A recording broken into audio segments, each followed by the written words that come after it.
What is up, awesome people of the internet? Guys, seven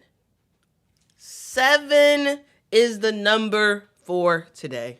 Not only is 7 the number of days in a week, but also we saw 7 upsets yesterday in women's college basketball. Are you not entertained? I know I am. So let's talk about the games that happened yesterday, the upsets, the blowouts, the close games, and just the regular standard fair games. We also have a WNBA update for you as well. Quit in the Morning starts right now. Are you ready? Are you ready? Are you ready? Ready, set, go.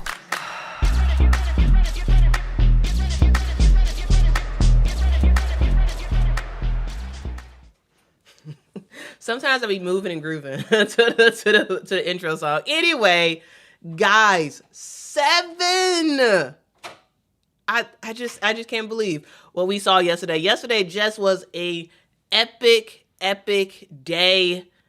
I was very entertained. I hope y'all were. So without further ado, let's get into these games and let's talk about what in the world happened in women's college basketball. Because there is something clearly in the water. And guys, I actually want to begin with an unranked team taking down a ranked squad. And that is Purdue versus Washington. Now, here's the thing about this game. This game went into 2 overtimes. Double overtime in this one. And at the end of the day, Purdue was like, no, we are not losing. At one point, Purdue was losing by 13 points in this game. Did a massive comeback, ultimately to get the dub in this one. Final score, 78 Purdue, 72 Washington. A couple things to know about this game is that this game was in West Lafayette. And you know what happens when you are the better team going into the lower team's home?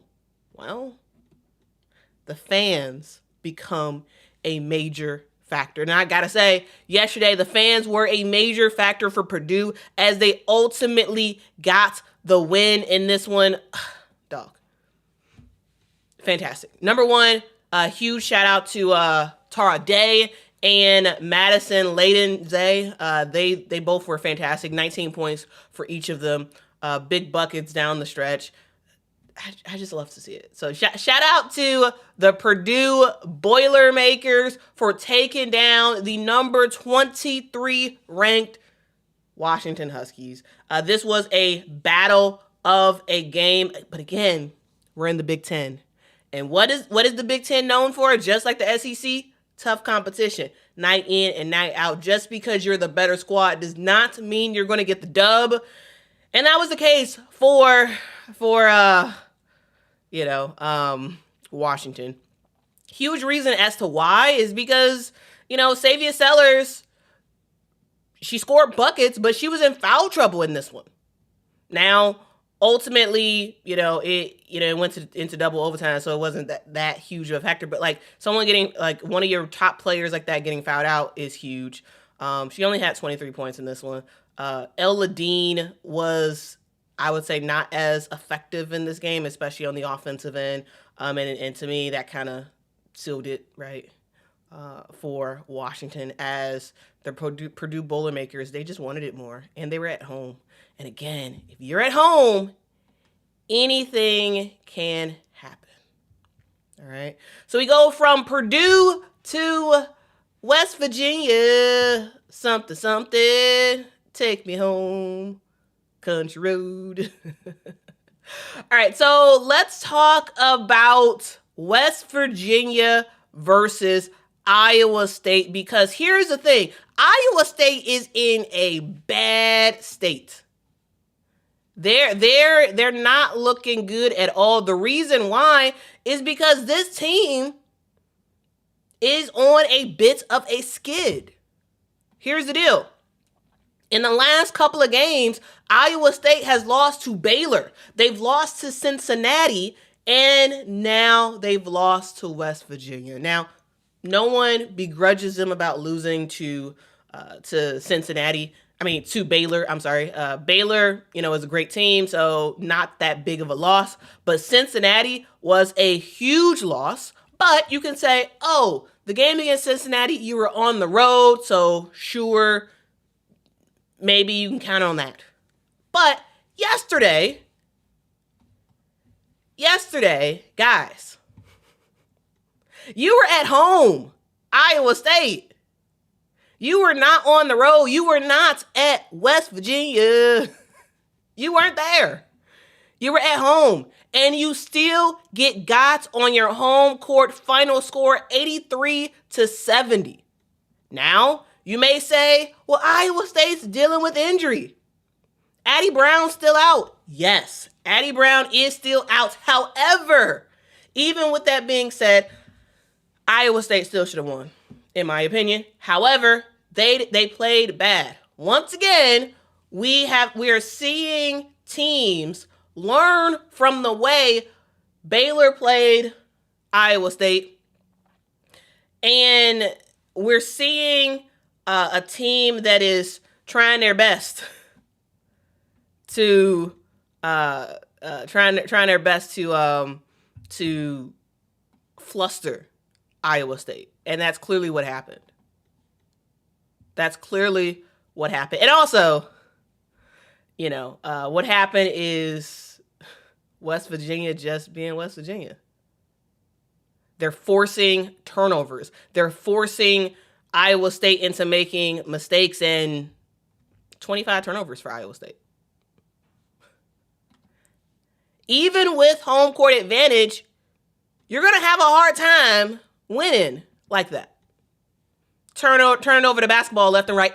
And on those 25 turnovers for Iowa State, West Virginia scored 30 points. That's ball game. That's ball game, guys. It is what it is. West Virginia wanted it more. And even though Iowa State was at home, they just didn't. They just made a lot of mental mistakes. And again, yeah, sure, Addie's out. Sure. But you can't use that as an excuse. Because other teams that we'll be talking about today, other teams got players out too. And, it is what it is. All right, so let's move on because, again, I said we had 7. So I got a lot to cover. Next up, the Sooners. The Oklahoma Sooners go down as we see Kentucky. Shout out to Kentucky, Rick. We saw Kentucky get the job done against the Sooners. A couple things to know. The final score of the game was 63. Kentucky, 75. Oklahoma in this game was in Kentucky, so something to note there. With this being a game where Kentucky, they locked in on defense in this one. This was one of those games where coming in, I just kind of thought that Oklahoma was going to get the dub because they are very, very closely ranked, right? Number 5 versus number 6. But I just felt like the combination of Reagan Beers and Aaliyah Chavez could be a little bit more dangerous for Kentucky. However, it was the second quarter that kind of sealed the game because Kentucky just was able to separate themselves. And in terms of effort, in terms of just getting the crowd behind them, and it wound up being a game that was kind of like the Toni Morgan show. Here's the thing. If you don't know Toni Morgan, well, you need to know her. Because this girl is a straight-up bucket. 22 points in this one. Goes roughly 50% from the field. She 8 rebounds, 4 assists. Yes, she does get a couple turnovers, which she does have to work on. But overall, I would say she was fantastic in this one. Clara Strack also was big time. Here's the deal. Clara Strack had some big-time blocks in this one. Amelia Hassett, same thing. Big-time blocks in yesterday's game. And to me, defense and dumb shot attempts towards the end of the game ended up leading to Kentucky's win. Now, Aaliyah Chavez, I like her. I think she has really high potential, but some of the shots she takes and the timing of some of the shots she takes does make you kind of scratch your head and be like, I would have liked if you did something else than attempt that. But ultimately, I just think it was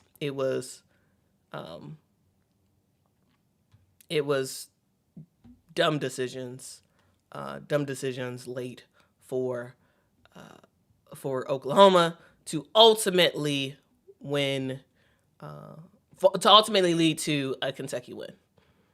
Molly says Kentucky win in the portal with Morgan. Yeah. And yes, I know this is 6 versus 5, but yes, I totally agree with K-Jack. Any lower ranked team beats a higher ranked team, it's an upset. That's my opinion. That's why I consider this an upset. Okay? That's why. So, yeah. With that said, let's move on because, again, we got five.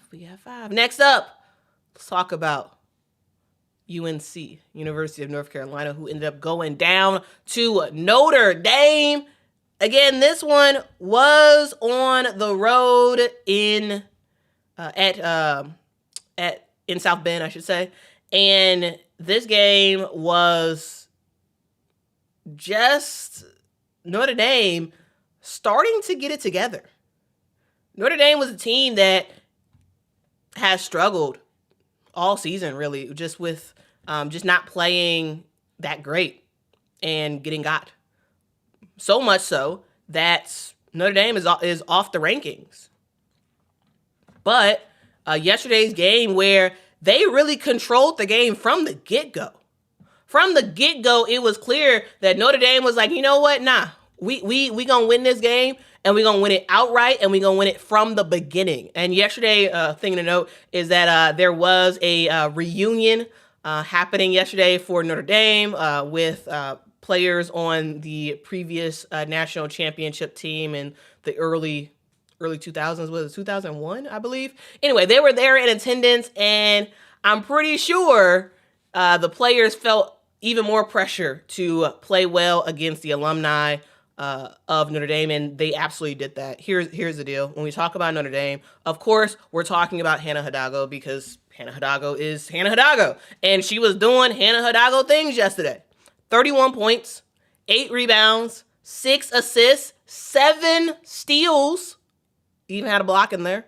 And also, the best stat for Hannah yesterday, 1 turnover. Just one.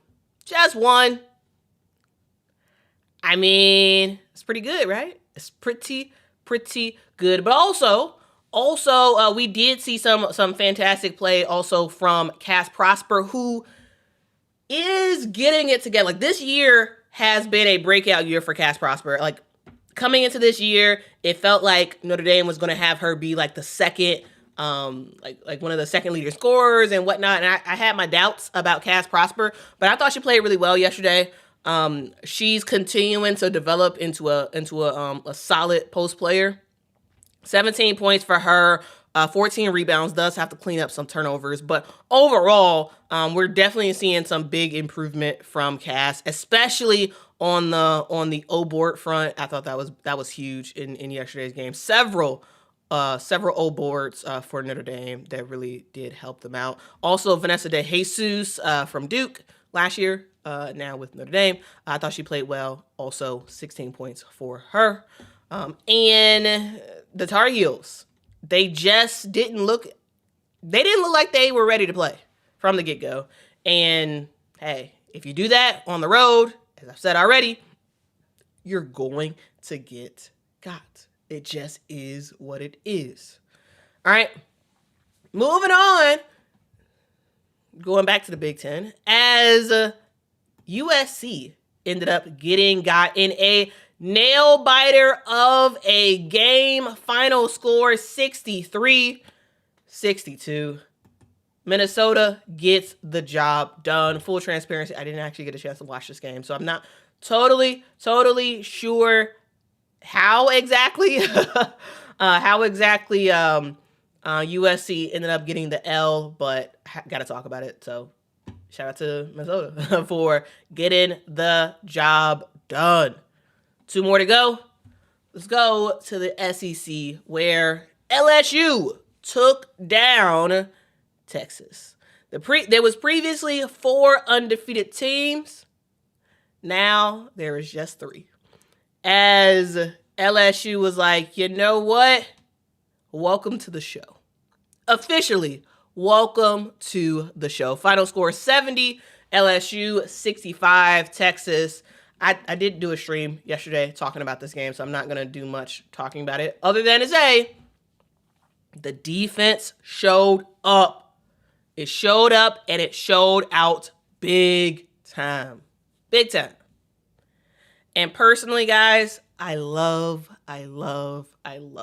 to see it. Finally, they showed up, showed out. Texas played abysmal for a large part of this game. You did see a massive comeback in the fourth quarter where Madison Booker was getting back to Madison Booker things, but you cannot be on the road and basically waste quarters.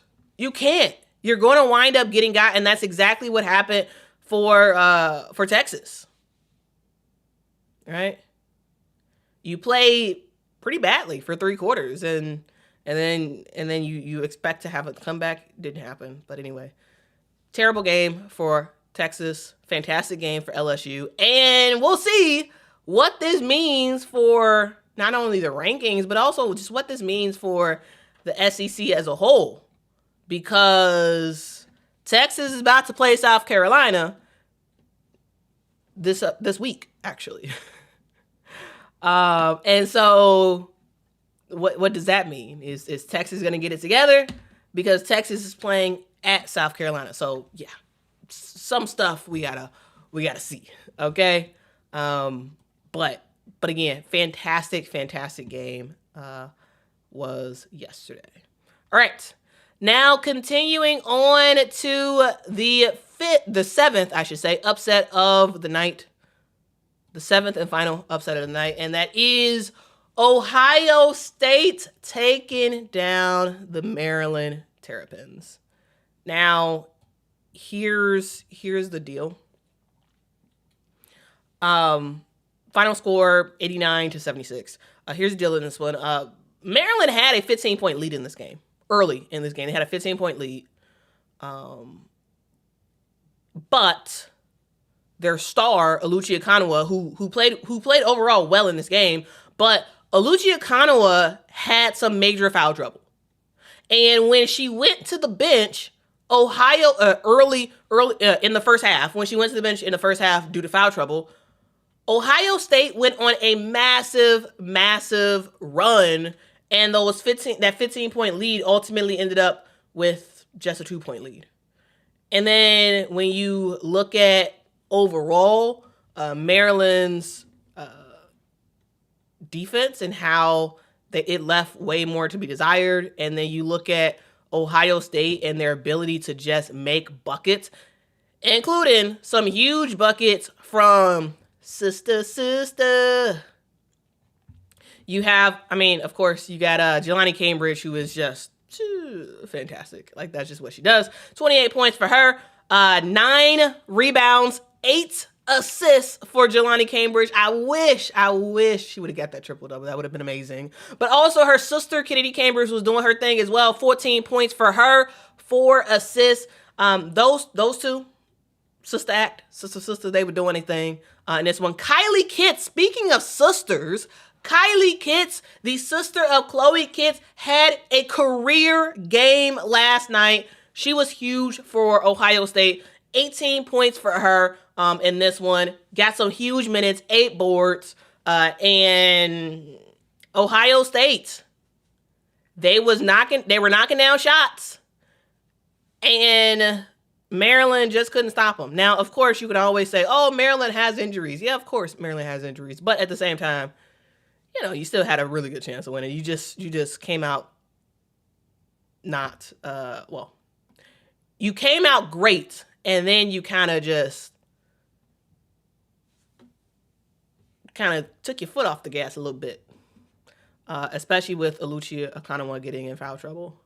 Ultimately, Aluchi, their best player, ended up with 27 points because that's just what she does. That's what Double O does. Again, former Duke player. 9 rebounds for Aluchi Akanawa as well, as they just could not hold off the offensive onslaught from the Buckeyes. So shout out to Ohio State getting the job done against Maryland, and the Terps, they got to figure some stuff out.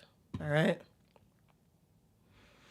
Now that was a long, exhaustive list of the games that happened yesterday. This took way longer than I expected because there were 7 upsets. Can't believe it. Anyway, speaking of... actually, I don't have a segue for this. Anyway, let's talk about Shopify because this is the new year. We're still in January. Maybe you all have some aspirations. You wrote down a list of all the things you want to accomplish in 2026.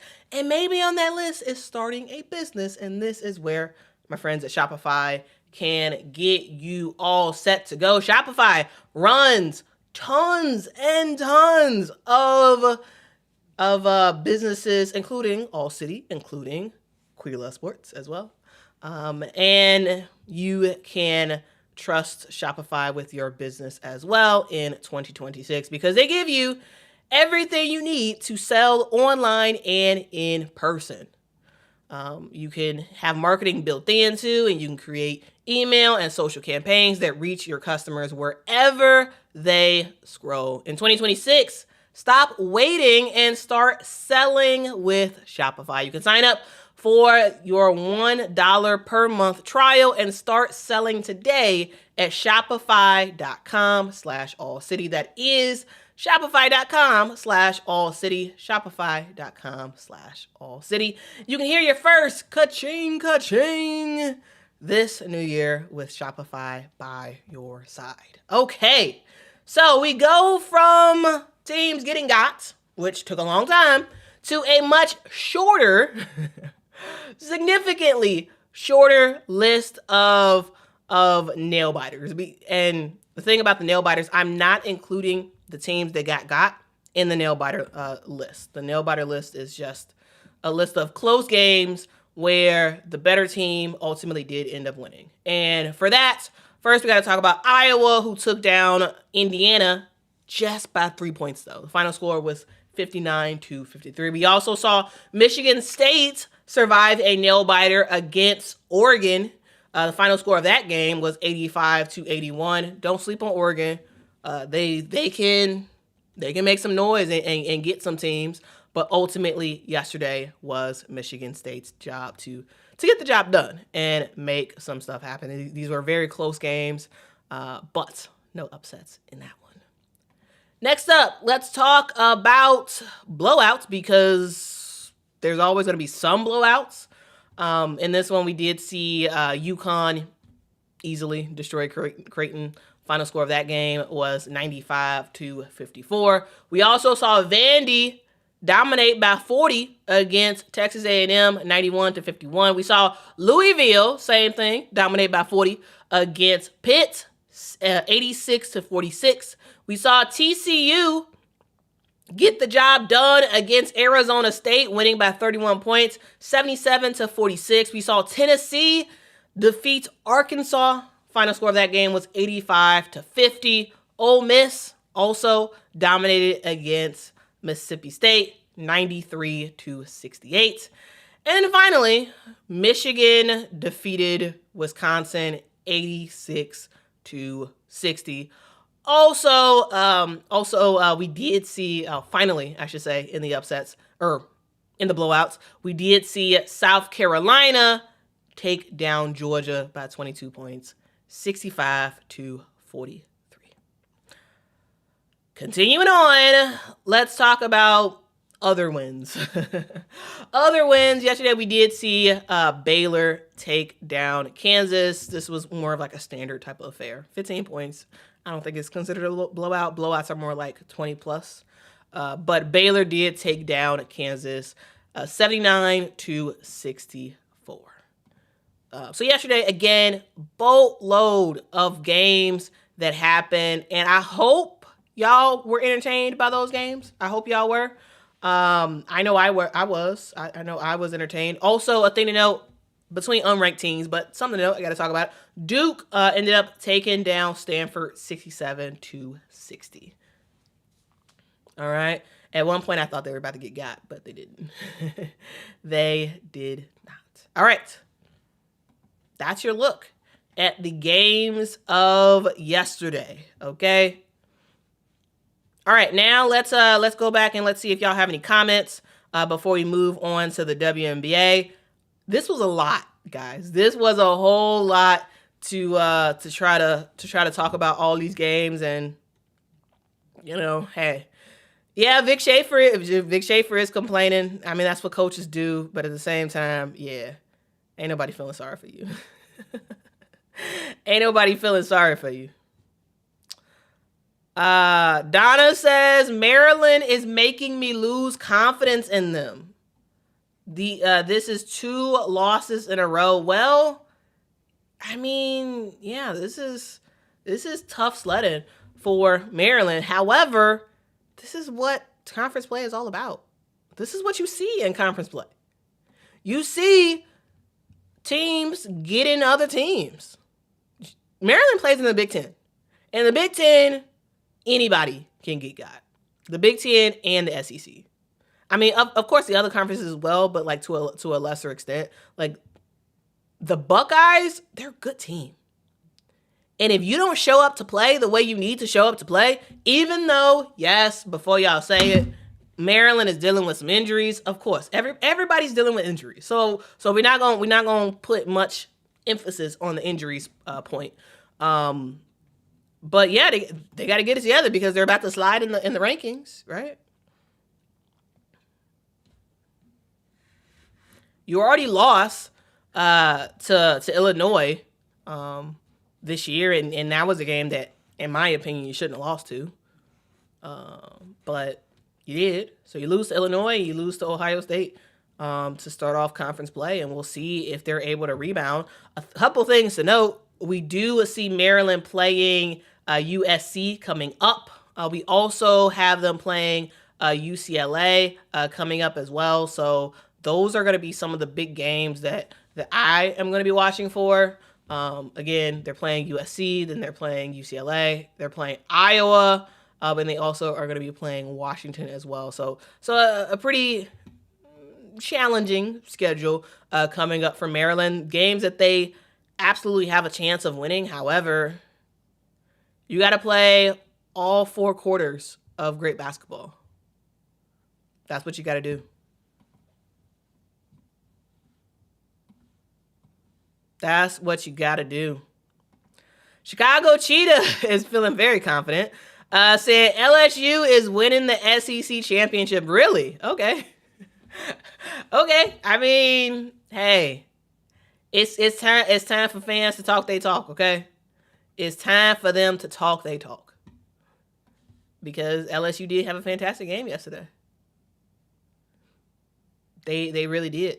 So we'll see what happens. We will see what happens, guys. And whatever happens, I'll be here for it. And I know y'all gonna be here for it as well. All right. Okay. So we talked about this last week, but I just wanted to remind you all that the CBA is officially not extended, but we enter what they call status quo, which means kind of everything kind of continues, but it's kind of not a steady place to be. A thing to note is that the WNBA did tell team front offices that teams should prepare to extend qualifying offers and core designations. Okay, so we're gonna start seeing some players re-sign with teams. We're gonna start seeing that, even though there is no CBA. All right. So teams could offer players qualifying offers and core designations as soon as Sunday. Well, actually now until January the 20th.